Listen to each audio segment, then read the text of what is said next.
Please subscribe my YouTube channel and press the bell icon on the YouTube app and never miss another updates from my YouTube channel. Hello guys, today I'm going to talk about how to integrate MongoDB TTL indexes with Spring Boot. So first of all, I would like to discuss about what is TTL indexes. So TTL is nothing but time to live indexes. MongoDB can use to automatically remove the documents from a collection after a certain amount of time or at a specific clock time. So it's a very flexible feature compared to like other relational databases. Basically, the data expiration is useful for a certain types of information like machine generated event data, logs, session information that only need to persist in a database for a finite amount of time. So let's open our Spring Boot initializer, guys. So I'm going to generate the Spring Boot project here. Okay, so let's take group as TTL, and this is I'm going to take it as Spring MongoDB TTL, and let's add few dependencies, that is web dependency, and after that we need Spring Data MongoDB. Okay, and after that I'm going to take Lombo for setters and the getters. So that's it. You can generate this project and you can import into your IDE. I already imported my project into my IDE to save the time, guys. So let's open my code here. Okay, so first of all I'm going to create one model class. So let's create one model package. Inside that model package I'm going to take it as employee class. Okay, let's add it with document, that is MongoDB document, guys, and let's add the data for the setters and the getters. This is a Lombok data, and let's take one ID, private string ID, and after that let's take another field, that is name. Okay, and if you want to work with like DBL, this MongoDB TTL indexes, you have to use the date field. So I'm going to take java.util.date, guys. So let's take that. I'm going to take this name as created at. Okay, so that's it. And so let's create one repository. Inside the repository I'm going to take it as employee repository. That's it. And so this is the interface, guys. Let's change this to class to interface, and let's extend this to Mongo repository. So let's add employee model class here, and let's take string as ID, and after that, so I'm going to annotate with the repository here. Okay, so repository is ready. So now I'm going to create one controller, guys. So let's take controller package. Inside that I'm going to create employee controller. So let's annotate with REST controller, and so let's auto wire our repository here, that is employee. So repository. So let's add one method.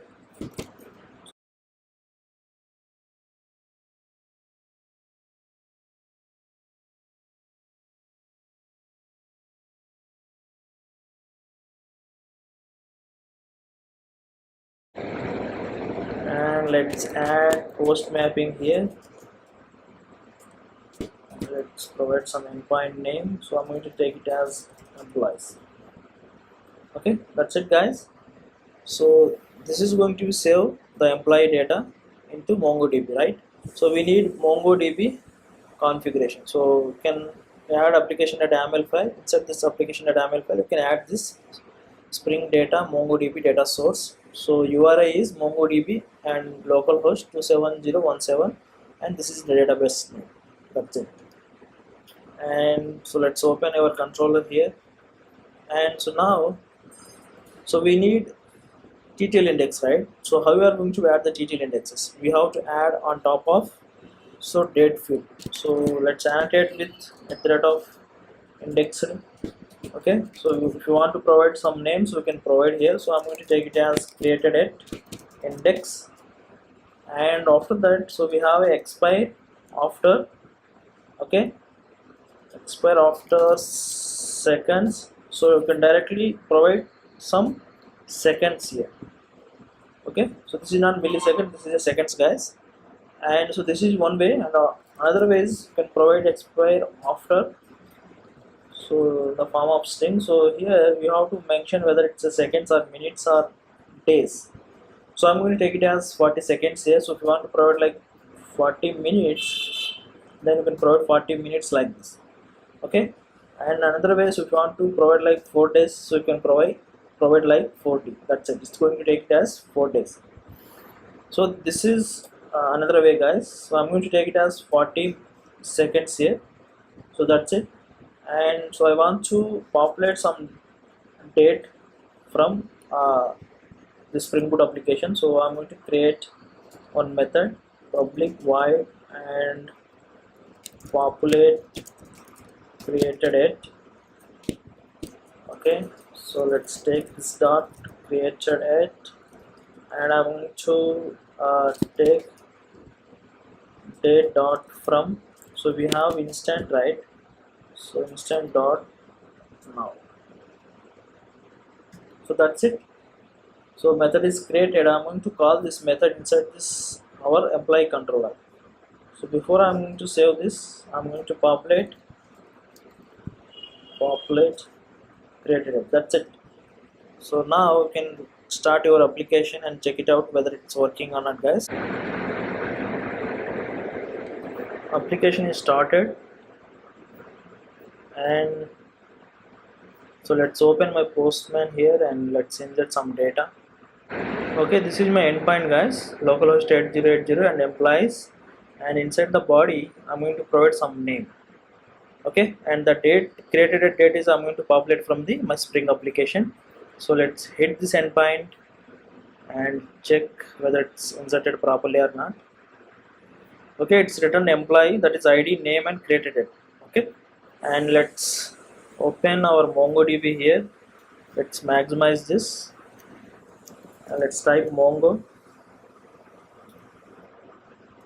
Okay, so show databases, use employee. Our database is employee. Okay, and after that, so we have a command db.find.employee. Let's check it out. Sorry, db employee.find. Okay, data is inserted successfully, guys. And so if you want to check it out the indexes, so we have get indexes command. So this is our command, right? So if you observe here, so the index is not created here. Why? Because if we are using like Spring data MongoDB 3.0 or like greater than 3.0, so you have to enable the index programmatically. So it is by default disabled, guys. So to do that, what I'm going to do is I'm going to create one configuration file. So let's open, let's type config package. Inside the config package, I'm going to create Mongo config. Okay, and let's annotate with at the rate of configuration and at the rate of enable Mongo repositories. So here I'm going to provide the base packages. So the base package is, let's copy the base package name here and let's paste here. And here we need to enable the index creation. So to do that, we have auto index creation, guys. Sorry, so we need to extend our abstract Mongo client configuration, guys. Okay, now if we go and check this, so inside this we have auto index not here, I think so. So we have another class, that is Mongo configuration support, and let's check it out. Auto index creation. Okay, so this auto index creation is by default written false, that means it's not enabled, guys. So what you can do is you can enable this method by using this method. So let's open here and paste here. So this is override, that's it. So now we can make it as true, right? So we have another method. Let's implement that method, that is get database name, and let's provide your database name here. Okay, so that is employee. That's it, guys. So it's ready now. So let's restart your application.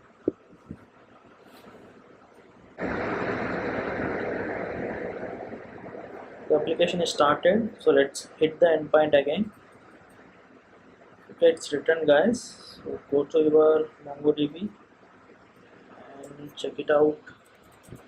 First let's check the data. Okay, data is inserted successfully, and get the indexes. Now if you see here, the MongoDB index is created. So we have a key ID and the name, and we have name and the expire after seconds. Okay, so it's successfully created, guys. So let's wait for 40 seconds. So after 40 seconds it has to be delete the data automatically. So let's wait for that.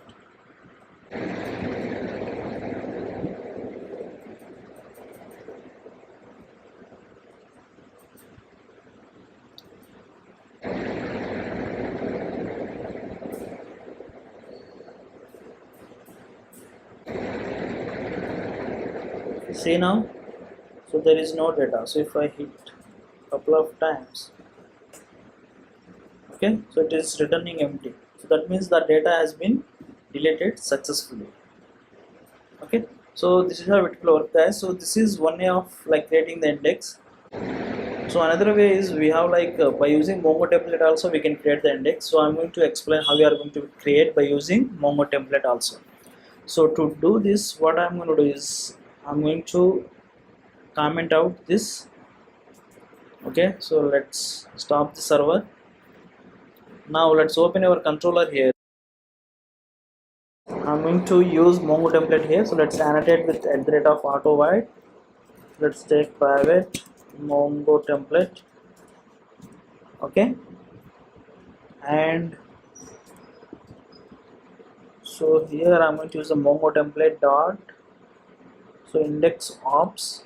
So inside that I'm going to use so here we have like entity, right? So we have to provide that entity name. So the entity name is employee class, and ensure the index. So I'm going to create the new index on. So our root key is created it, right? So let's add created it, and after that we have to provide some sorting order here. Okay, so I'm going to add sort that direction ascending order, and after that let's add expire value. So I'm going to add 40 seconds expiration value. So that's it, guys. But one thing is we have to add, so here we have to use a Mongo template to save the document. Okay, so that's it. Let's remove this space, and now so we can start your server. Is started. Let's open our Postman. So let's hit this endpoint. So successfully data is inserted, guys. So let's check the database. Okay, so data is inserted successfully, and let's get the index. So index also is created successfully, right? So let's wait 40 seconds more to check it out whether it's working or not. Okay, guys, so the data has been successfully deleted from our collection. Okay, so it's returning empty. So let's hit multiple times. Okay, so this is how you can use this MongoDB TTL indexes with your Spring Data, guys. That's it. So if you like this videos, please go ahead and like. If you haven't subscribed my YouTube channel, please go ahead and subscribe my YouTube channel. Thanks. Bye. Have a good day.